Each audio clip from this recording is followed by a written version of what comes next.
ഈ CPM-ന്റെ കൂടിപ്പോൾ ശൂന്യമായിക്കൊണ്ടിരിക്കുകയാണോ എന്നൊരു സംശയം. തുടർച്ചയായ 2 തവണത്തെ ഭരണം ഈ അഹങ്കാരം അങ്ങേയറ്റം തലയ്ക്ക് പിടിച്ചതിൻ്റെ പല തെളിവുകളുമാണ് ഇപ്പം കണ്ടുകൊണ്ടിരിക്കുന്നത്. പാർട്ടിക്ക് പലതരത്തിലുള്ള നിരീക്ഷകരൊക്കെ ഉണ്ടായിരുന്നു, ക്യാപ്സൂളുകൾ ജനങ്ങളിലേക്ക് എത്തിക്കുന്നവർ. ഇവരൊക്കെ ഇപ്പോൾ കൈയൊഴിഞ്ഞു പോവുകയാണ്. നമ്മൾ കണ്ടു, റെജി ലൂക്കോസ് ആയാലും, അതുപോലെ തന്നെ മുന്നൊരു MLA പോകുന്നു, ഇനിയും ഹസ്കർ, പിന്നെ ചെറുതായിട്ട് ആരും അറിയാത്തവരൊക്കെ ഉണ്ട്, പ്രാദേശിക തലത്തിലും ഒക്കെ ഇങ്ങനെ കൂട് വിട്ടുകൊണ്ടിരിക്കുകയാണ്. CPM വല്ലാത്ത ഒരു പതനത്തിലേക്കാണ്. അതെ, CPM-ന് ഇപ്പോൾ കൂടുവിട്ട് കൂട് മാറൽ വളരെയധികം കൂടിയിരിക്കുന്നു. അപ്പോൾ ഈ കൂടുവിട്ട് കൂട് മാറുന്നതിനെ ഒന്നുകിൽ പൊതിഞ്ഞു വെക്കുക, അല്ലെങ്കിൽ രഹസ്യമാക്കി വെക്കുക, അല്ലെങ്കിൽ അവർ വിരുദ്ധരാണ് എന്ന് പറഞ്ഞ് പഴയ മുദ്ര കുത്തുക. നമ്മുടെ സന്ദേശം മോഡൽ അല്ല, നമ്മുടെ അതെ സന്ദേശം മോഡൽ സിനിമയിലെ രീതിയിലുള്ള ഒരു മുദ്ര കുത്തി അവരെ പുറത്താക്കുക എന്നുള്ളത്, അല്ലെങ്കിൽ ഓടിക്കുക എന്നുള്ളതാണ് ഇപ്പോൾ ശൈലിയായിട്ട് വന്നിരിക്കുന്നത്.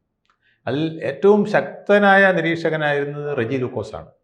റെജി ലൂക്കോസ് പറയുന്നത് കേട്ട് കഴിഞ്ഞാൽ നമുക്ക് തീവ്രവാദമായിരുന്നു. ഇദ്ദേഹത്തെ എങ്ങനെ നമുക്ക് ഉൾക്കൊള്ളാൻ കഴിയും എന്ന് പലപ്പോഴും സംശയം തോന്നിയിട്ടുണ്ട്.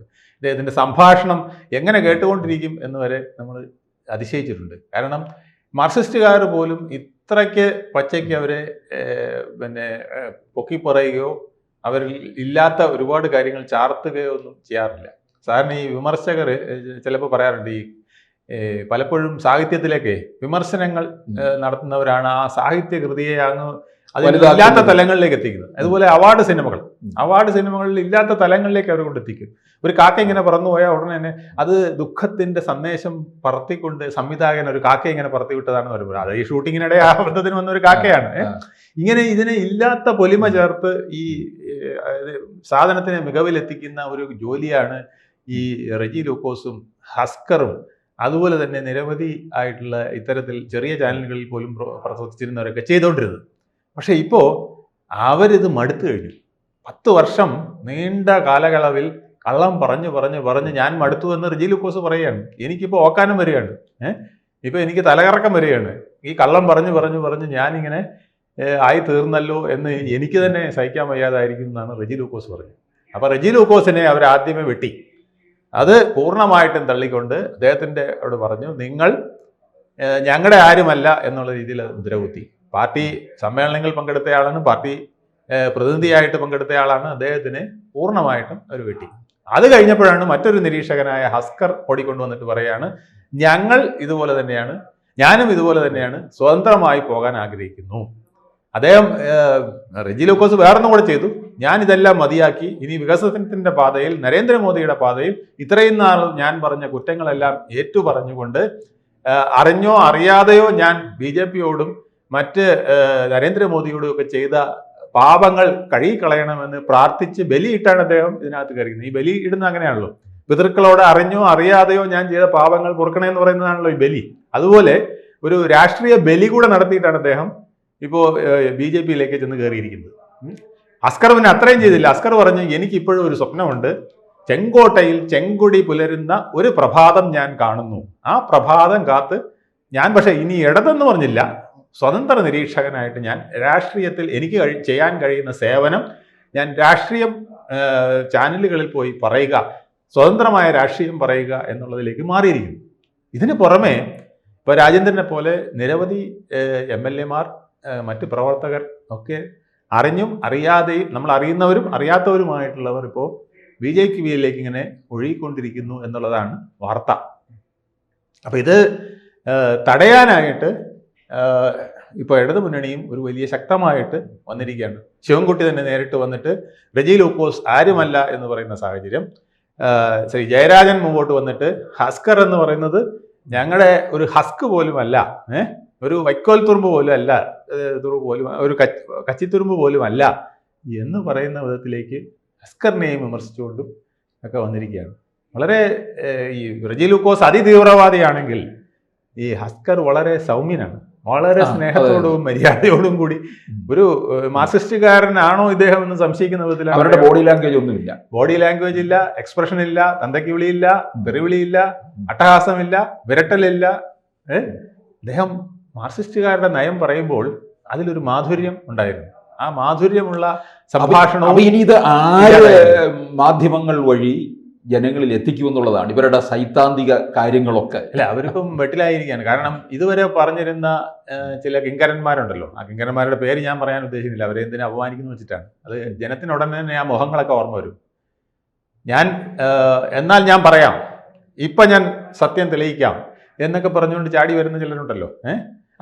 അതിനും മറുപടി ഉണ്ട്, അതും പറയാം എന്നൊക്കെ പറഞ്ഞു വരുന്ന ചില വീരന്മാരുണ്ടല്ലോ. അവരെയൊക്കെ ഇപ്പം പാർട്ടിയെ ഒന്ന് ഒതുക്കി വെച്ചിരിക്കുകയാണ്. കാരണം ഇവർ വന്നാൽ പാർട്ടിയുടെ യശസ് ഇനിയും കെട്ടുപോകും.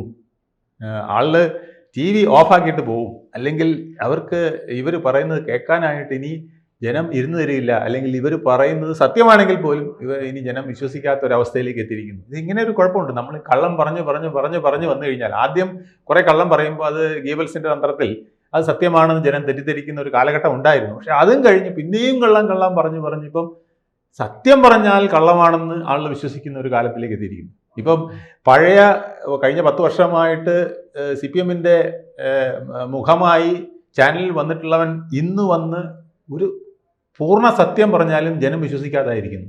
ഇയാളല്ലേ, ഇയാൾ മറ്റേതേ പറയുള്ളൂ എന്നുള്ള ധാരണയിൽ എത്തിയിരിക്കുന്നു. ഇതാണ് ഈ ഒരുപാട് കള്ളം, ഒരുപാട് അട്ടഹാസം നമ്മൾ നടത്തിയാൽ വരുന്ന കുഴപ്പങ്ങൾ. അത് ഇപ്പോൾ പാർട്ടിയെ വളരെയധികം ബാധിച്ചിട്ടുണ്ട്. ഇനി അവർ ഇപ്പോൾ പുതിയ കുറേ അവരെ ഇറക്കിയിട്ടുണ്ട്, ഒരുവിധം ന്യായമായിട്ടും ഒരുവിധം സെൻസോടും ഒരുവിധം പ്രശ്നങ്ങളെ പ്രശ്നമായി കണ്ടുകൊണ്ടും. ചിലതൊക്കെ ഞങ്ങൾ അംഗീകരിക്കുന്നു, ചിലത് ഞങ്ങൾക്ക് തിരുത്തേണ്ടതുണ്ട്, പക്ഷേ ഞങ്ങൾ ഇനി മുന്നോട്ടാണെന്നൊക്കെ പറയുന്ന കുറച്ച് പേര് വന്നിട്ടുണ്ട്. അവരെ വെച്ചിട്ട് ഇനി എങ്ങനെ മുന്നോട്ട് പോകാമെന്നാണ് പാർട്ടി നോക്കുന്നത് എന്നാണ് എനിക്ക് തോന്നുന്നത്. പക്ഷേ ഇത് CPM-ന് വലിയൊരു അപകടത്തിലേക്ക് പോകുന്ന ഒരു കാഴ്ചയാണ് കാണുന്നത്. കാരണം ഇത്തരത്തിൽ നിരീക്ഷകരൊക്കെ തന്നെ കൈവിടുക എന്ന് പറഞ്ഞു കഴിഞ്ഞാൽ, നിരീക്ഷകരായാലും അതിനോടൊപ്പം ഇവരെ പിന്താങ്ങി എപ്പോഴും നിൽക്കുന്ന സാംസ്കാരിക നായകരുമുണ്ട്. അവരുടെ അവസ്ഥ ഇതിലും ഗതികെട്ടിലായി കേട്ടോ. ഈ സാംസ്കാരിക നായകന്മാരാണ് പാർട്ടിയെ എന്ന് രക്ഷിച്ചിട്ടുള്ളത്.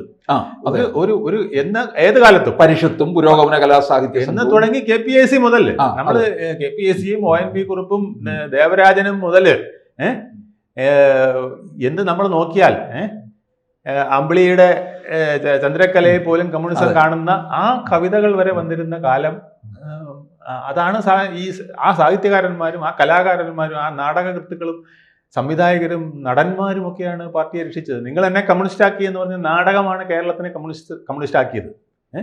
ആ കാലഘട്ടത്തിൽ അവർ ഒരു ഉപകാരം ചെയ്തിരുന്നു. ഒരു വലിയ അന്നത്തെ വിവരമുള്ള കമ്മ്യൂണിസ്റ്റുകാർ ചെയ്തിരുന്നത് ആ സാഹിത്യകാരന്മാർക്ക് മാന്യമായ സ്ഥാനം കൊടുത്തിരുന്നു. അവരോട് പറയാവുന്നതേ പറയാവൂ എന്നുള്ള ഒരു ലിമിറ്റിൽ അവരെ വിട്ടിരുന്നു. ഇപ്പം അങ്ങനെയല്ല. ഇപ്പോൾ അബദ്ധം കാണിക്കുന്നത്, തെറ്റ് കാണിക്കുന്നത് ശരിയാണെന്ന് സ്ഥാപിക്കാനായിട്ട് ഈ സാഹിത്യകാരന്മാരെ ഉപയോഗിച്ചതോടുകൂടി സാഹിത്യകാരന്മാർക്കും വിലയില്ലാതായി. പിന്നെ സാഹിത്യകാരന്മാർ ആരെങ്കിലും സത്യം പറഞ്ഞിട്ടുണ്ടെങ്കിൽ അവനെ തമസ്കരിക്കുന്ന വിധത്തിലും ആയിട്ടുണ്ട്. പിന്നെ അവാർഡുകൾ കൊടുക്കുന്നത് ഏറ്റവും കെട്ടവനായി തീർന്നതോടുകൂടി അവാർഡിനുകൾ വിലയില്ലാതായി. സാഹിത്യ അക്കാദമി അവാർഡ് എനിക്ക് കിട്ടി, ബാലസാഹിത്യ അക്കാദമി അവാർഡ് എനിക്ക് കിട്ടി എന്നൊക്കെ പറഞ്ഞാൽ ഇപ്പോൾ ആൾ ചിരിക്കുകയാണ്. ഇതിനെങ്ങനെ സാഹിത്യ അക്കാദമി അവാർഡ് കിട്ടും?